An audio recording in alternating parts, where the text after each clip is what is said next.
let's continue on this talk. Ship Showdown Q&A Part 2. If you missed Part 1, it's right next to this in the channel. We're getting caught up right as they finish talking about ship paints and skins, and it sounds like they're going into some modularity talk for more crunchy ship info stuff. John, can you give us any more info about other Retaliator modules? Obviously, we need to do the ones that we sold back in the day that were not delivered, which I think is the living quarters and dropship ones. Before we do any further ones, there are no concrete plans for additional ones. But if I get my way, I would do a medical bed one, just because I think that would be a pretty good utility to it. I know a lot of people have asked for a actual bomber module using bombs. Yes. I think I would. That was me. Personally. That was you. We call it the Retaliator bomber. In that case, no. I would probably go the route of letting the existing torpedo racks be swapped to bomb racks as an option rather than a wholly new module. But we could go either way. It makes sense to do an actual dedicated bomb one, but we've got two paths for it. All right, so that question I was trying to ask slyly, we're almost out of time. I was asking if we could get some extra time with our guys without putting them on the spot. They both graciously said yes. So we're gonna keep going because we have some more questions that I'd really like us to get to. Yeah, we just started a new video.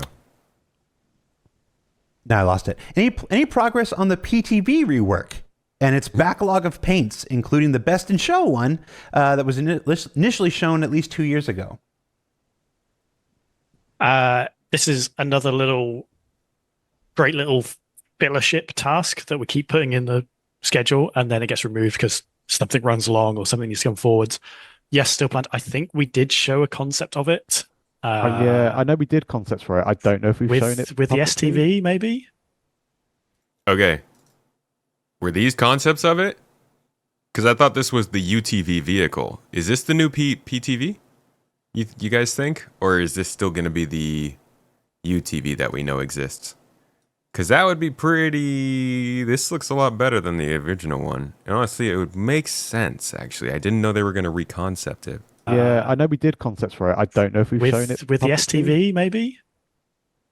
Because we did. I don't know, maybe.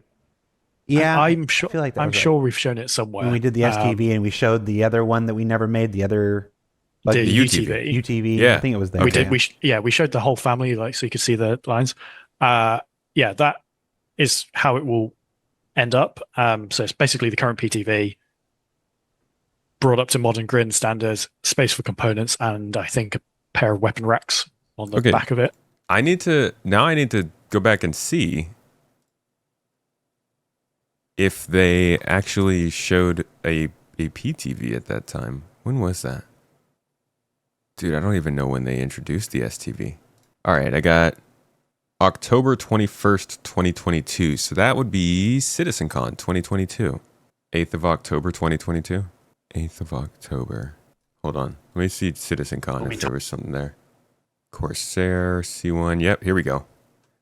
So this is the Steve. So the STV is actually part of a wider family of vehicles. You may recognize a resemblance in the name to the Greycat PTV, which is also part of that family. And we also have a third vehicle lined up that we want to do in the future called the UTV, which... Okay, so they didn't actually show the PTV for this. The utility terrain vehicle. And we've actually reconcepted the PTV. Oh, there it is. Found it.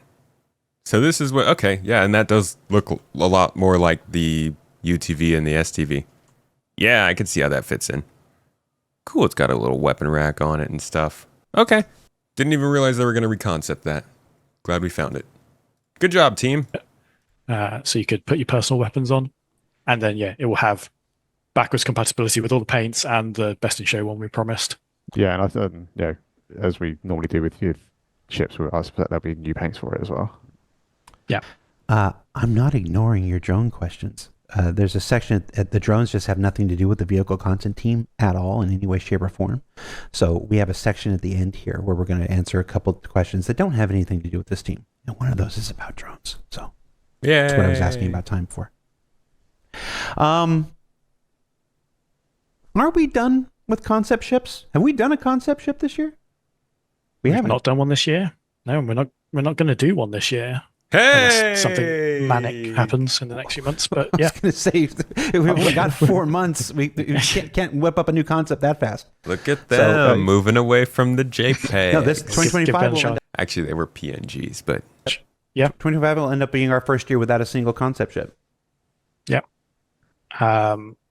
Yeah, it's something we've talked about, I think, loosely on various shows, that we ultimately want to move away from concept ships entirely and just go straight to here's the thing.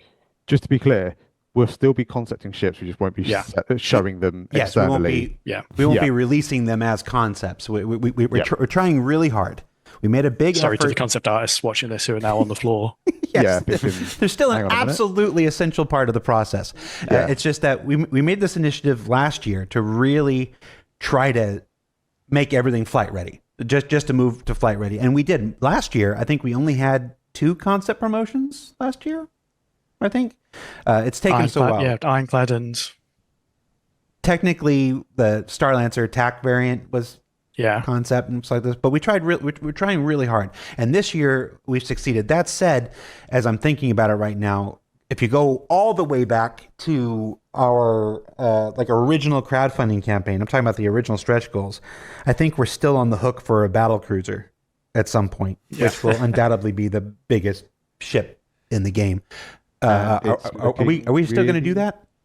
Yeah, it's looking really that cool sounds with like the a progress post we've made on it 1.0. so far. So I think the battlecruiser, on paper, it's a big old ship, and we are. I hope I'm allowed to say this. We're in very early stages of kind of our concept work on the battlecruiser at the moment. Wait, are you serious? There's no way. They're actually working on it right now. Too late, Jared. Sorry. we're going for it now. We have to do it. I mean, that's fine. That's fine. It's not coming this year.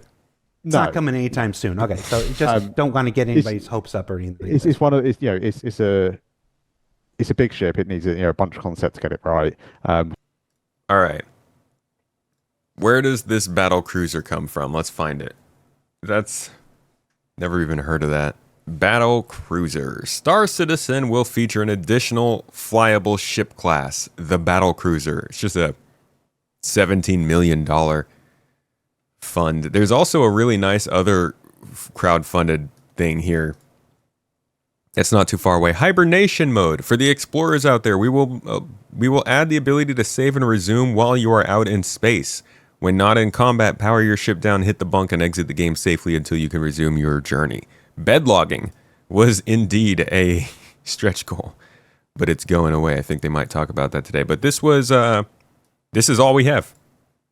Just an additional ship class, the battle cruiser. Who knows what the heck it's going to look like, who's going to make it, what it's going to be meant for, how they're going to balance it.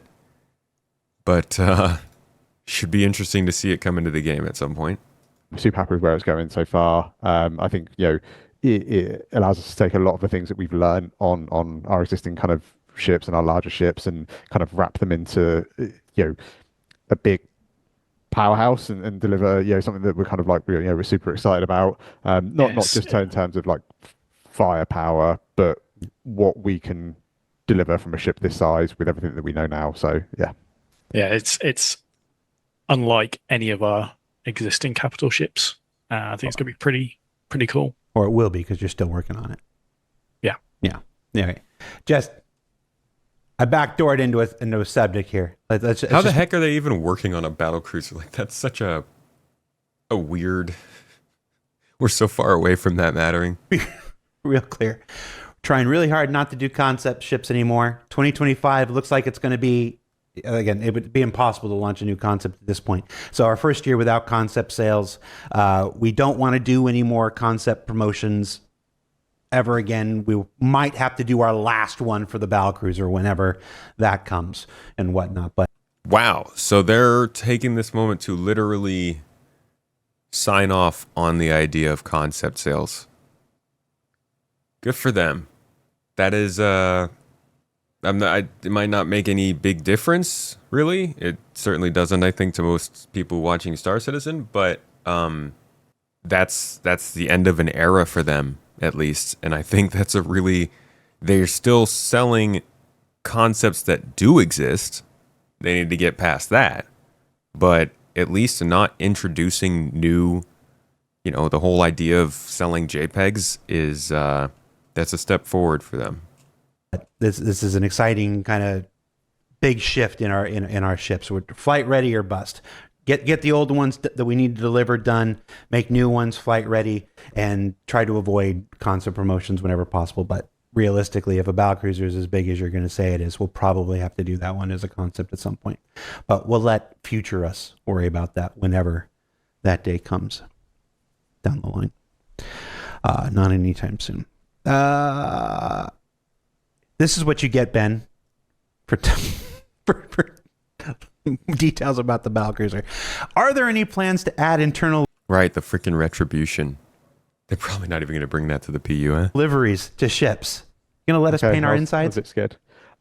Internal I'd love to. liveries. It's one of those things that it requires teams outside of my control to be able to kind of deliver this, and they all have big priorities lists that they need to work through. My expectation is it will come, because when we're actually kind of developing our ships, we are setting them up using the same tint system that we use on the exterior of our ships on the interior. It's just we have no way of making that kind of player facing, or no way of kind of being able to swap that within the client itself. As we make the work, though, we set them up in the same way where we have, we effectively assign different IDs to different areas of the ship, and they will take on, we set those materials to take on a tint, and then we tell it what that tint is. So it means that on like the back end for the last, I want to say like 18 months or so, we've been kind of making our ships like that, so that when that feature comes online, we've kind of we're already kind of trying to work a little bit smart and not accrue more kind of tech debt and more rework that we need to do on ships. So I am all for it. I can't make it happen on my own. Dude, these are such big monetization opportunities. They've got to. People in chat are asking you to show us your Pokeball collection. Oh no, they're not Pokeball. Well, I'll show these, John. Sure. Too late. Don't know what you're showing. They are like Oh, there. patches. Yep. They're Nice. an internal thing we do for our team that ships. Anyone that works on a ship gets their patch. Oh, that's really and that's cool. what's on the windowsill behind you. They're just lit up. Hell yeah, dude, that's sick. That looks like, I'm not going to lie, this looks like Master Chief. Do I have a problem? That's Mr. John 117 over there. from the Yep. little bit of sun we get in this country. Yep. So that's pretty cool. That's by the way, that's I've got to thank John for doing that. He's the one that takes care of and organises it all. So I get to show off John's good work. It reminds me I need to do last year's ones. Yeah. Because we're only up to 23. What happened with the wolf not being gold standard? Is there a conspiracy Yeah. here? Yeah, I saw all the Reddit inspection posts about this. Like, it's some secret CIG conspiracy to stealth lower the standards of the vehicles. It's not. Ultimately, we wanted to release the Wolf in August, no matter what, and we just didn't have time to do everything we wanted to do for the Wolf to get it out the door in August. I saw plenty of comments saying, "Oh, it only takes 30 minutes to go model these patches." If I could there's have done any that. artists out there that can model, animate, UV, do all the technical setup, LODs, get it engine ready in 30 minutes, we have open hires. Please apply. Yeah, you're going to get paid well. Job Yeah, postings but- at cloudimperiumgames.com/jobs. I'm honestly There's nice a to lot work of for, I promise. work beyond the actual physical modeling, and some of it has to be done sequentially as well, rather than work in parallel. In that, if we're going to do the components, we can't do like the final damage mesh until it's all done. We can't do the final UVs. We can't do the final LODs. So that time we spend doing those components just delays everything later and later. So whilst it may be this amount of the whole schedule to do it, it shifts the whole date back. But they are in progress. I saw a video today of them all in engine, looking pretty cool. And they will be coming in a patch before the end of the year, along with some other Wolf-related things that we possibly hinted at earlier in the show. Yeah, wait a second. What are you getting at there, huh? Other Wolf-related things. You think? Remember we talked about that M50 engine swap? The M50 engine swap module thing earlier. I wonder if maybe they would do that with the Wolf. Like maybe they still want to do this sort of small version of modularity, and the Wolf's weapons are part of that. I don't know. Chat saying, so you want to have one ship a month? Some months are going to have two ships. Next month has the triage and the medevac. Yeah, they're definitely doing things to hit deliveries of content. I can't understand how people missed the word content in their whole stability, performance, and content. Like, they want to make money this year. They want to release ships every month. They want to work on Squadron 42, and the other parts of the game are going to suffer for that. It's not even a secret anymore. Had 4 or 5 ships? A lot more than. Yeah, November has a lot.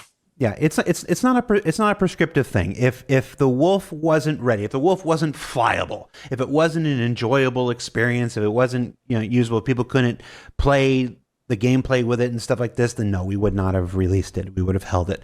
But a couple component bays, knowing that we can get them in to a relatively recent subsequent release, that's not a thing to hold. That's not a thing worth holding a release back. That's all that is.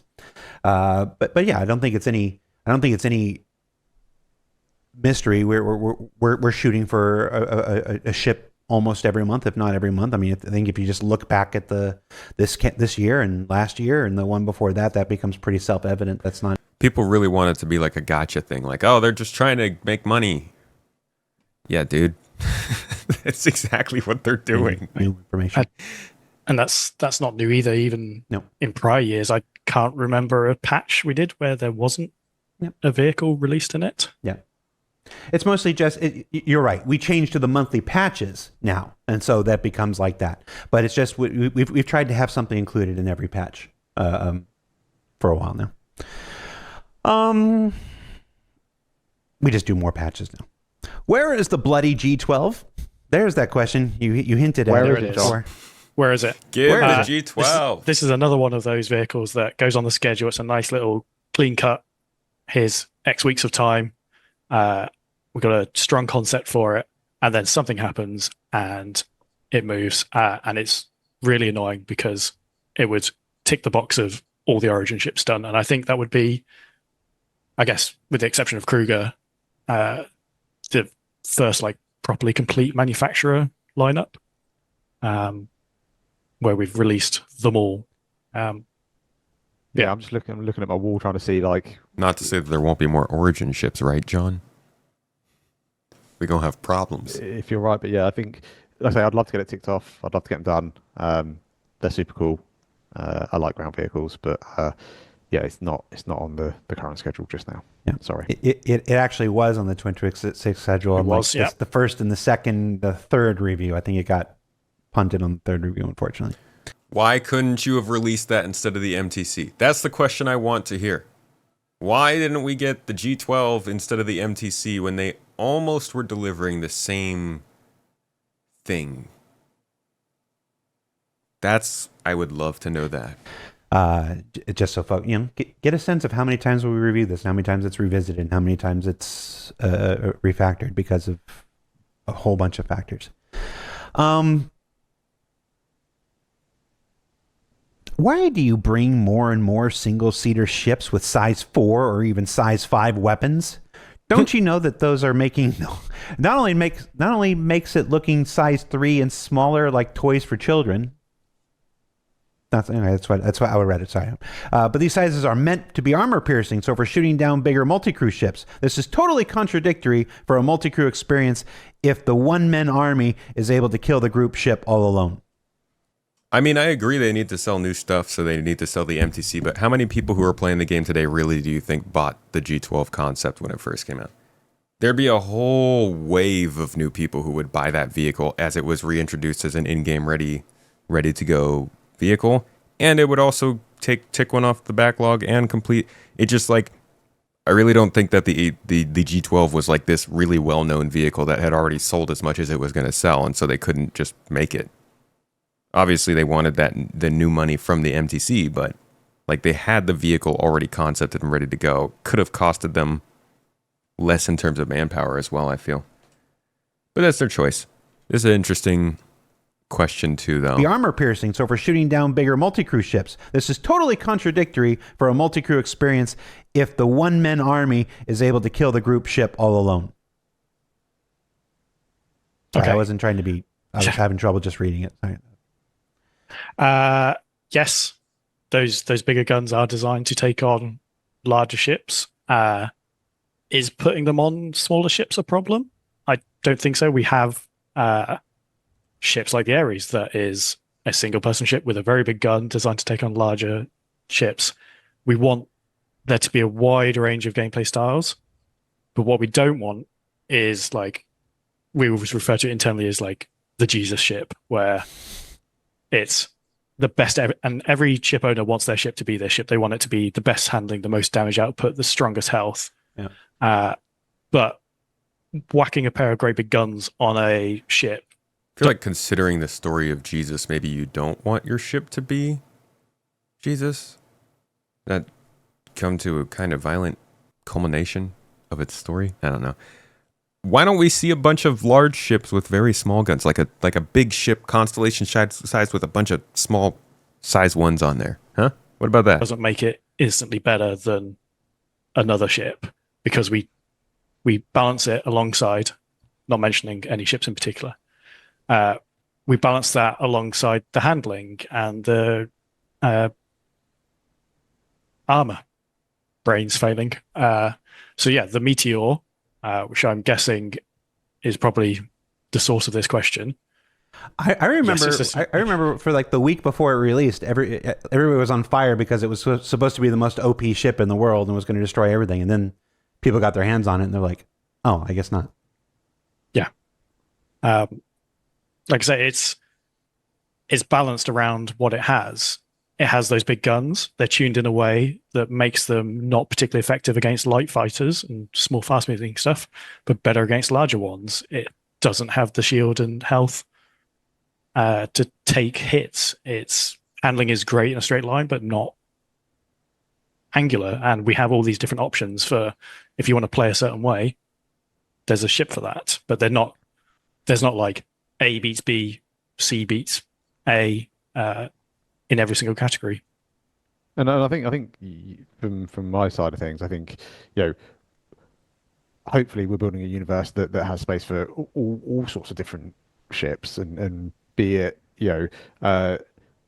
little single seaters with big weapons, or be it big haulers and cargo stuff with no weapons, and I think we're building a Please, you guys won't build a hauler without weapons.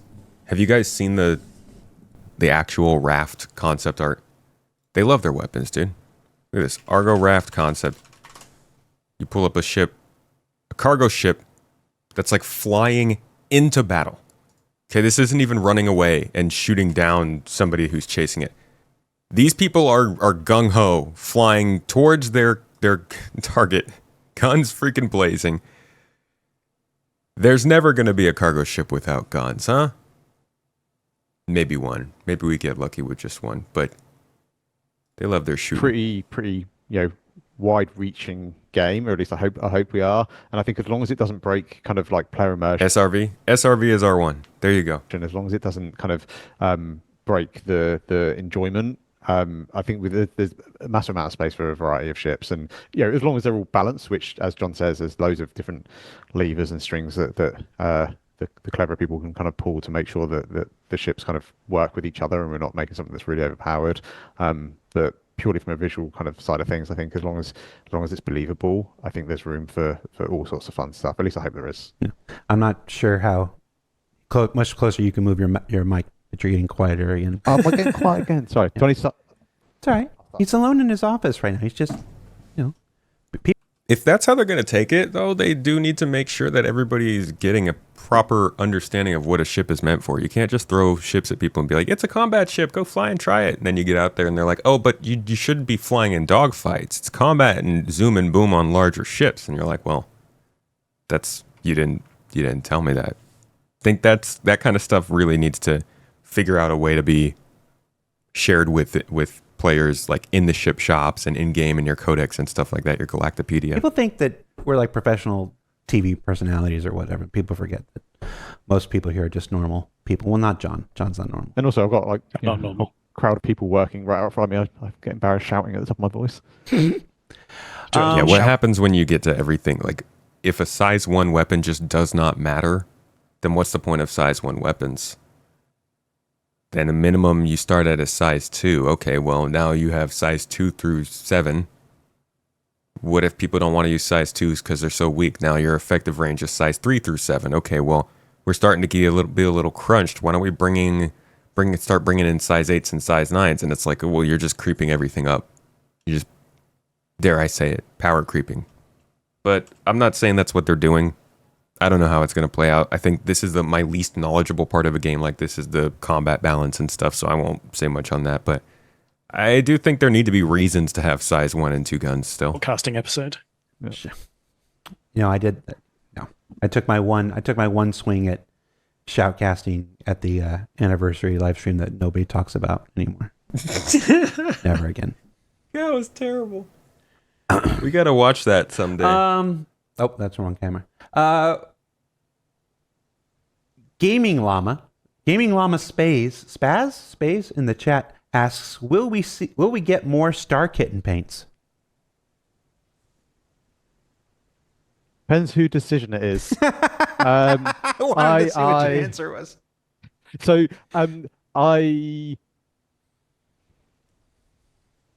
It's not as simple as you think, Yes. people. It's not as simple as you think. we will, because they're very popular. Would I like to see another Star Kitten paint, or would I like to see something that is equally as fun, that is slightly different? I'd probably take something equally as fun that is slightly different. But I know there is a lot of love for the Star Kitten. I think for me, it's why. Like, I don't want to put out a new ship that's just got a Star Kitten paint for the sake of putting out a Star Kitten paint. Now, if we have something in game, we have an event in game or an experience in game that is themed around that, then absolutely we do a load of ships around it. Or if we've got some story arc or some mission where the person at the end of it's a massive Star Kitten collector and you get one as a reward. I don't know. I'm winging it on the spot here.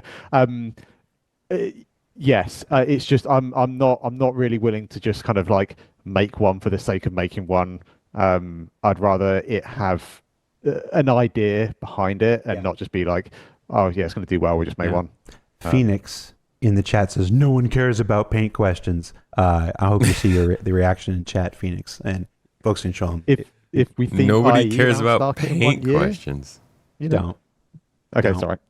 No, it's this is one of those things. I'm going to go ahead and step on a landmine here for you here. A CIG is not a monolith. There are roughly 900 or so people here, and there are a lot of opinions, and some people love Star. Roughly 900 or so. Okay. So they definitely didn't expand like they were planning to.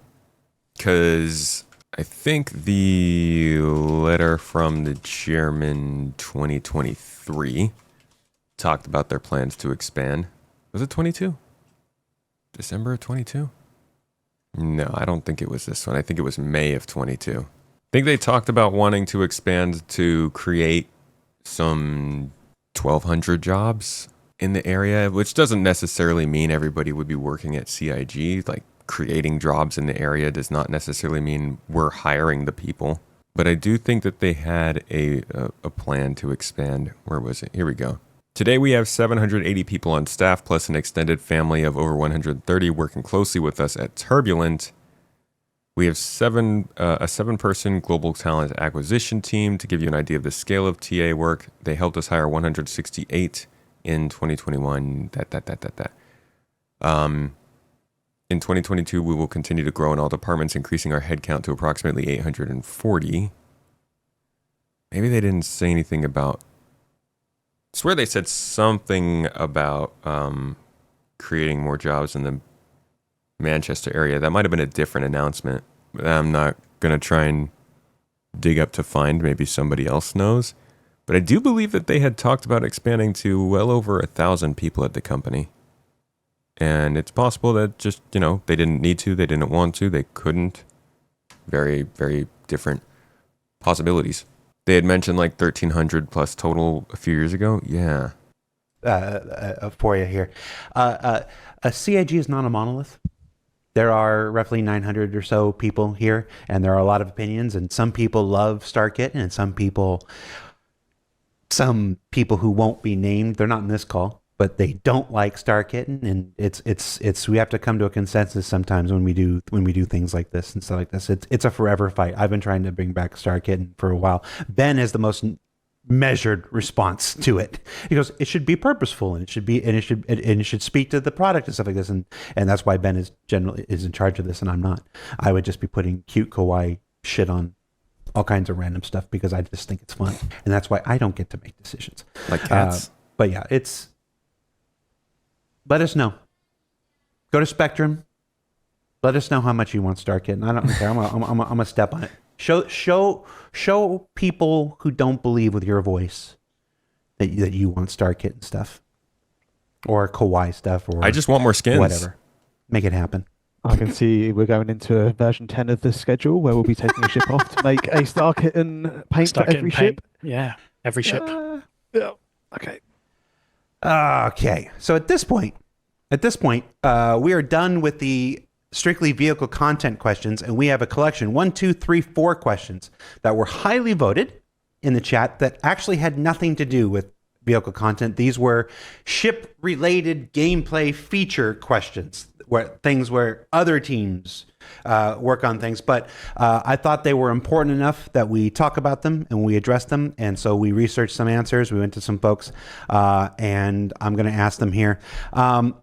Ship-to-ship docking. Anything you can tell us? Still planned. All the ships we build for it follow the metric we set out for it. It's still planned. The small round circular docking collars will extend to the bounding box of each ship, and then the two will join together so you can transfer. Nothing's changed there, but it's not on one of my teams to deliver that, so I can't talk What more. what about like the process of docking together? That could use a little refresh, Right. I think. Something I hope you can say some more about. Any update about rearm, repair, and refuel? Hold on a second. Sorry, guys. Maverick with the receipts. Announcement from 2023. Thank you, by the way. So yeah, here they say, as part of the CIG group of companies, our headcount's now over 1,100 employees. So it's still not the 1,200. I swear, I don't know where that even comes from. 1,200. It's in one of these ones where they show the headcount graph. Yeah, I do not know which one it is in. All kinds of statements made about these headcounts, but 1,100 sounds like was 2023, and I do think that throughout 24, they did see a little bit of a downsize. Who knows, man? Numbers abound. All right, repair and refuel. More about any update about rearm, repair, and refuel from a hangar inside a capital ship like the Polaris or Idris.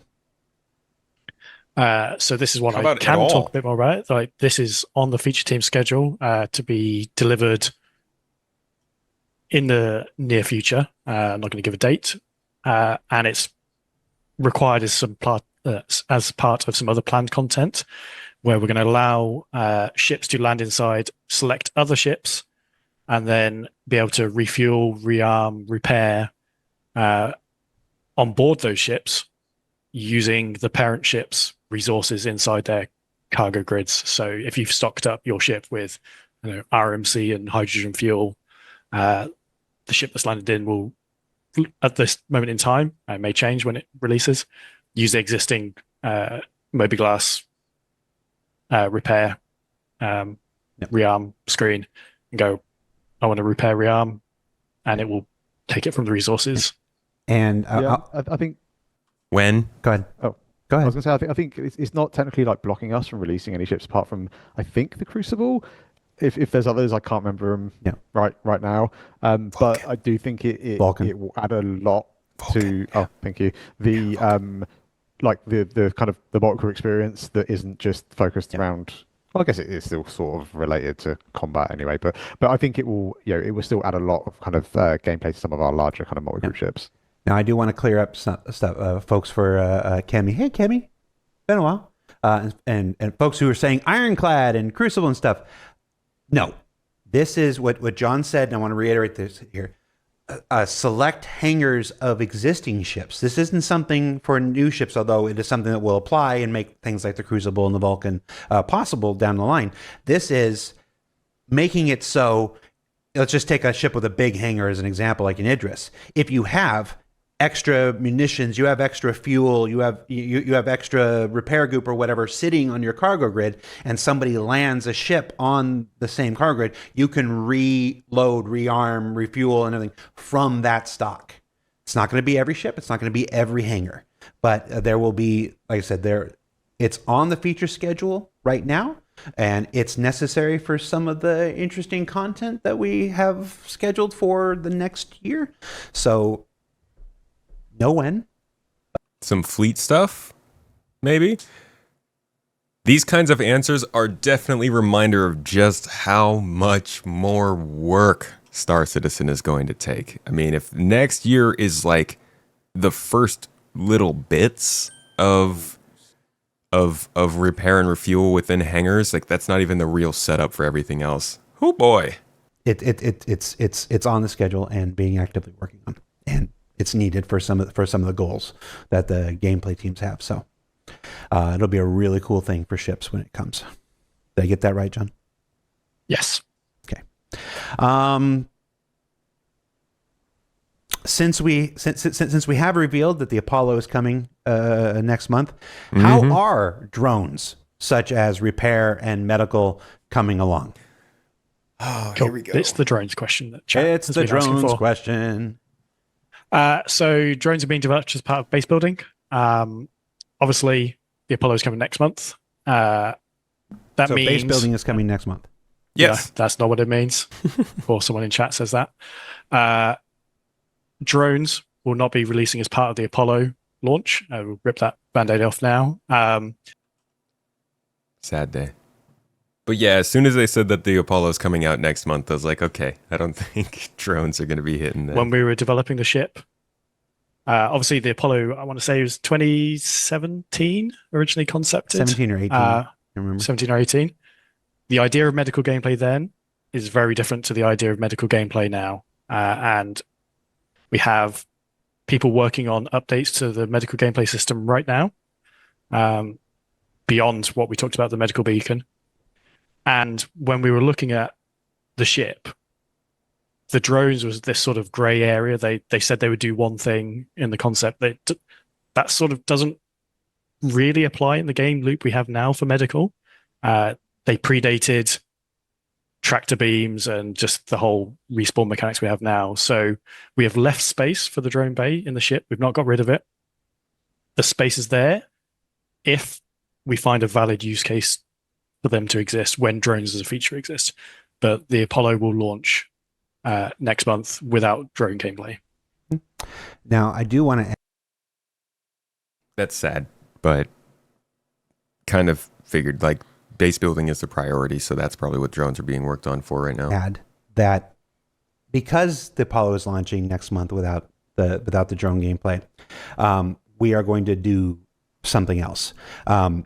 We mentioned those modular bays that the Apollo has. The left and right tier 1 bed, the left and right double tier 2 beds, the left and right 3 tier 3 beds. In the past, when we've added modules to ships like the Retaliator and whatnot, we have sold those modules individually. We are not going to do that with the Apollo. So I'm here to tell you now we are going to include all 6 modules for free on every Apollo SKU. So if you already own the Apollo, you've got it already in your account, we are going to retroactively inject those into all of your existing items on the My Hangar app on your website. So if you have the Apollo now, you're going to get all 6. If you purchase the Apollo when it comes out in September or at any point from now on, it's not like a limited time thing. If you purchase the Apollo from any point from now on, it will come with all 6 bays. So that's just one of those things. We were just looking at it, and it's like for all the reasons John said, absolutely completely valid about not including the drones at this time. We still felt there was something more we could do to kind of ease that switch over. So this is what we're going to do. So that is. So back when they first announced it, it was definitely, I believe, coming with tier 3 beds, and they changed it up. So as he said, now it's coming with, let me see if we can find that easily. Whoops. Here we go.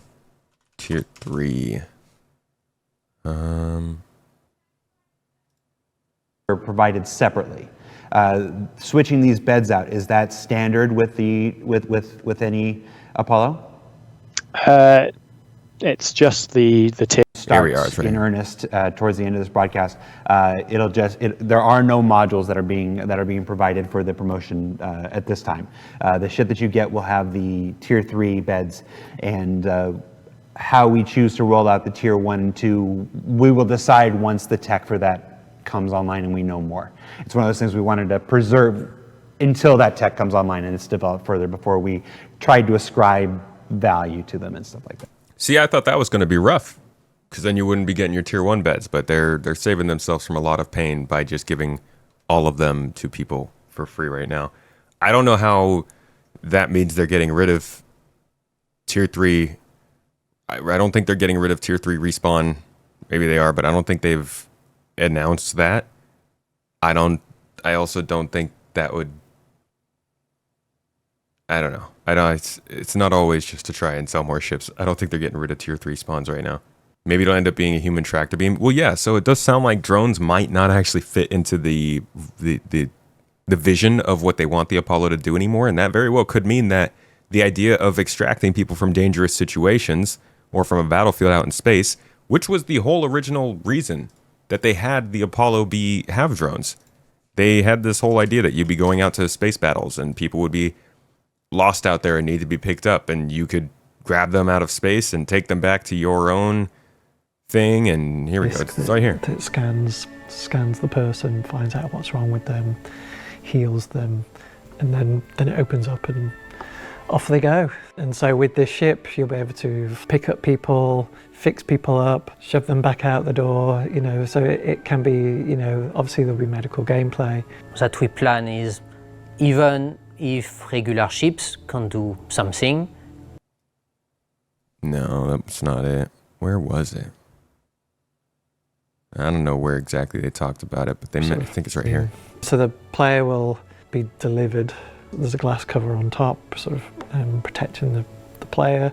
The thought process is that we'll have essentially like an opaque glass when there's nobody in it, and then you'll hear noises and probably lights will come on and the bed will activate, and then a person will arrive. The glass turns transparent, and you're like, okay, that the bed's occupied. At least. So that's not really what would happen anymore without drones. So I'm not sure what their plan is there, but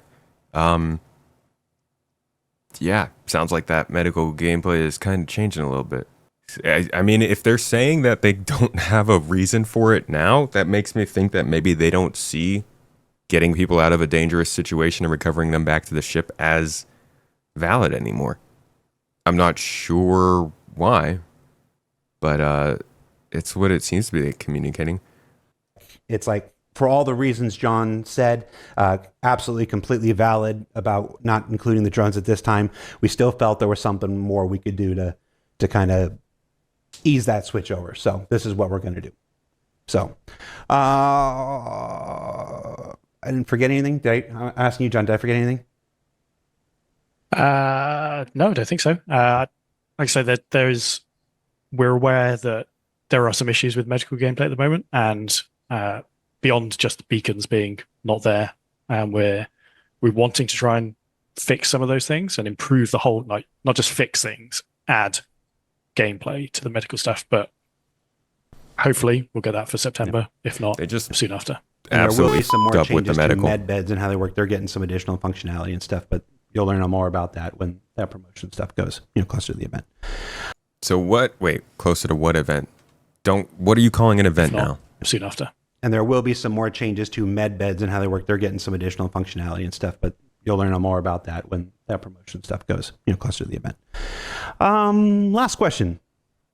Yeah, they really messed up with the medical gameplay, I think, over the years. They've just now created a confusing hodgepodge for people to try and get through. Any update about being able to relog and or log in on our friends' ships and beds for the crew? Oh, I weren't we just talking about this earlier this week?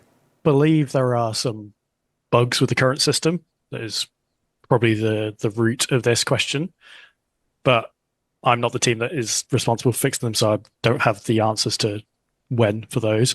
But I do want to talk about how we want to deal with logging in and out going forward in the future. We want, and I think Rich has talked about this before, we don't want to exclusively gate logging in and out of the game purely to ship beds.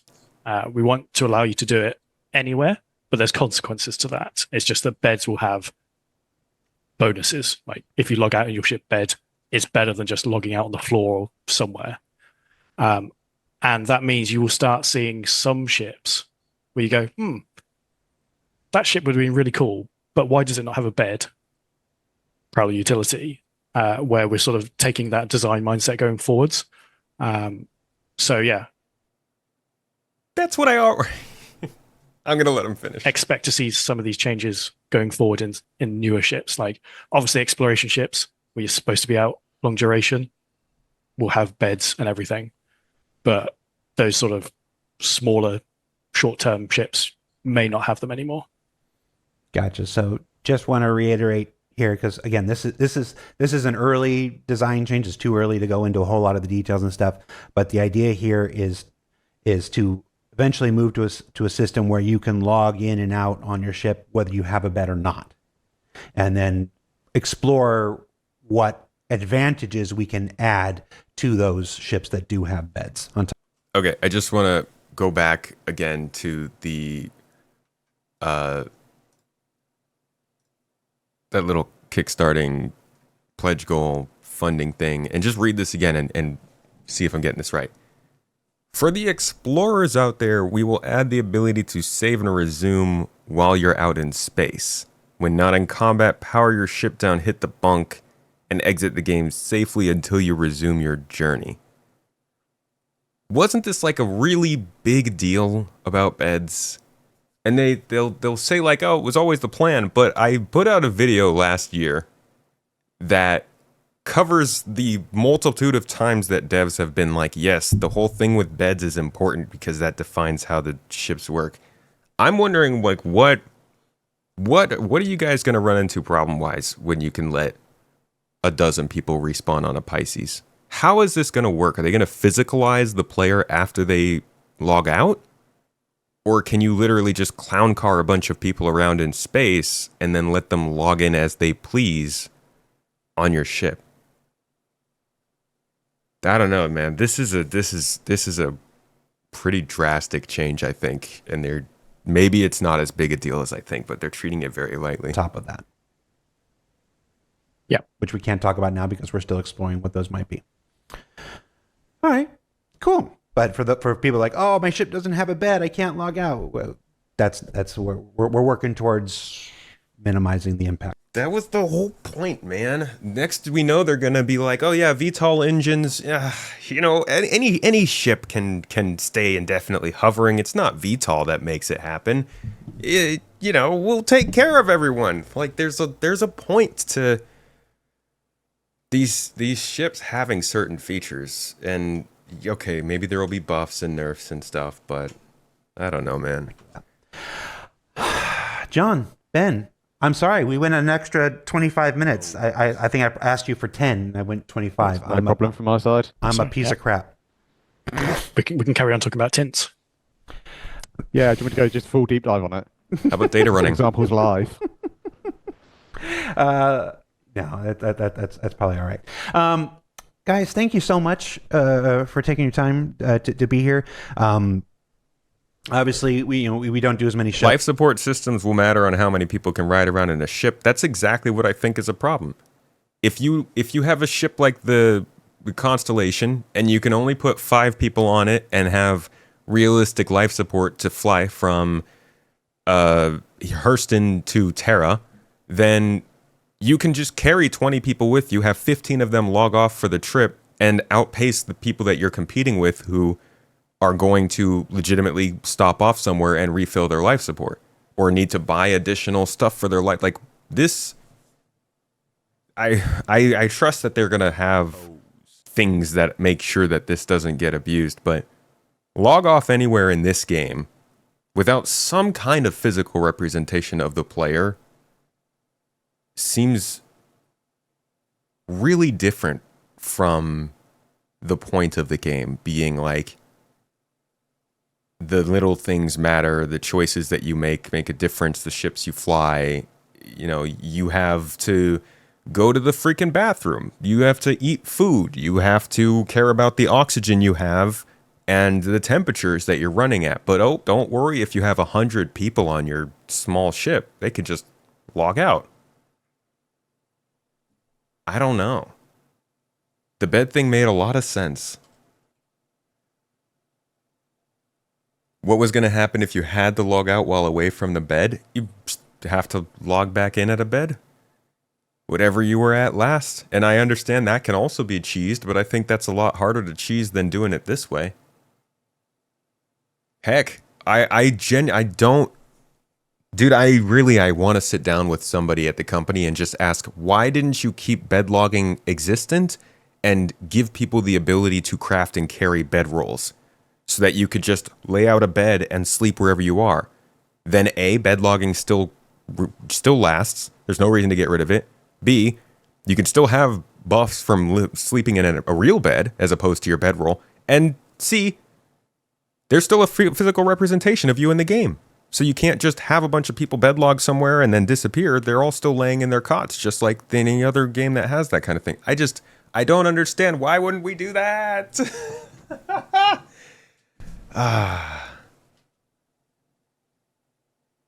You're betting it is about server resources and allowing ships with sleeping people to stay in the verse, taking up resources for people playing. I don't know, man. This is a weird one. Maybe that's how they'll do it. Bed rolls take up space. Maybe they will.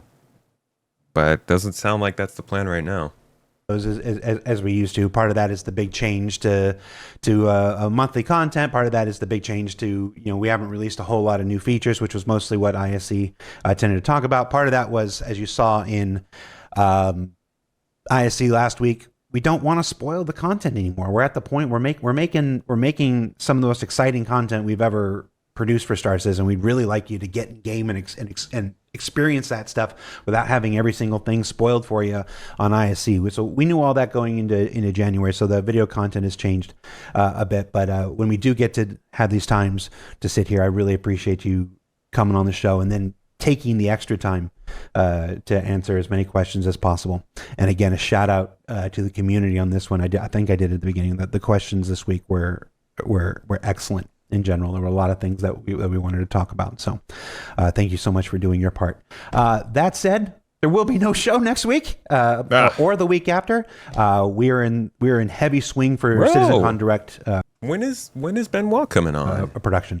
So it's why we're here in my office on Zoom right now. We're filming all of the stories and stuff that you'll see on October 10th. Remember, that is a smaller, approximately 2-hour show.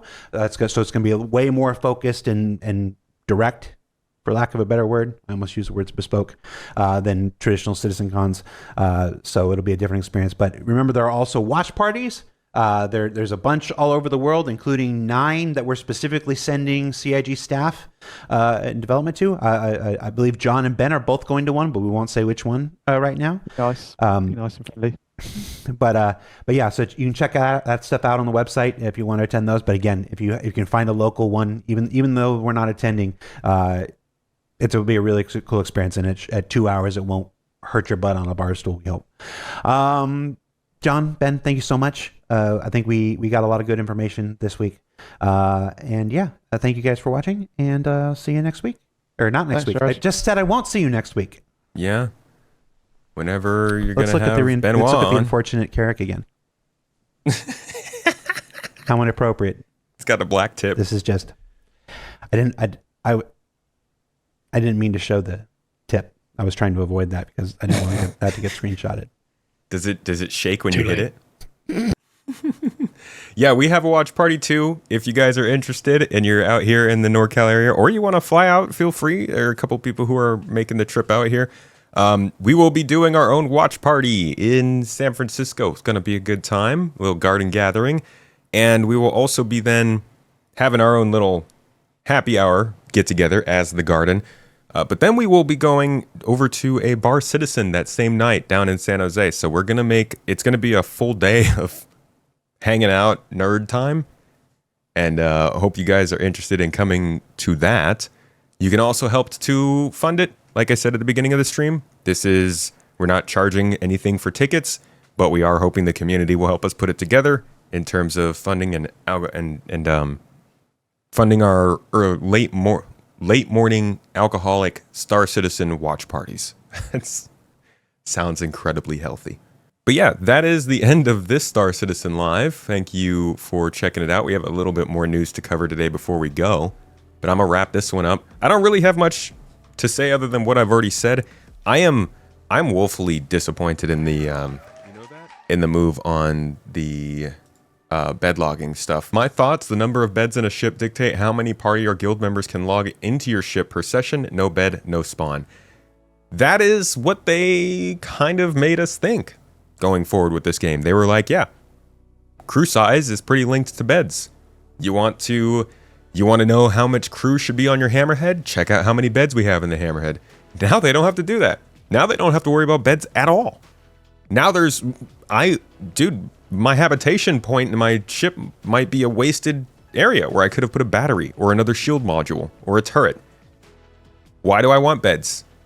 Oh, because they give me a buff. Okay, well, thank you. This Tomato brought me a drinky drink. They give me a buff. Cool. What's the buff? And how good is it going to be to the point where you guys are okay with players complaining that other people get it? Oh, my ship doesn't have a bed. I don't get 15% plus stamina for my next login. That's dumb. They're getting benefits because they got a different ship. Like how many benefits do you take away from ships to make sure the game is like easy and approachable and good to play? The beds were like a thing this whole time. Part of the reason I told people to check out the Aurora over the Mustang was because the Aurora had a bed. That might not be that important to people anymore.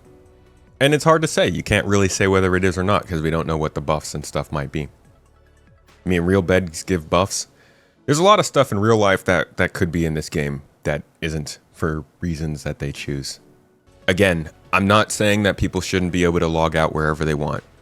For that reason, I think they should have made portable beds. I don't think that's a crazy take. I really thought that was like the logical next step. So that's a choice. Some good news, some interesting news, some a little bit weird news. It was definitely a Star Citizen Live about spaceships. It's how they tend to go these days. We will see where things are from here. They'll probably do another one of these during IAE. But until then, I'm just waiting to see when they're going to do this Star Citizen Live with Benoit. Sounds like it's not going to be for a few weeks though. So thanks for checking this out. Thanks for checking out part 1. I'll see you all later.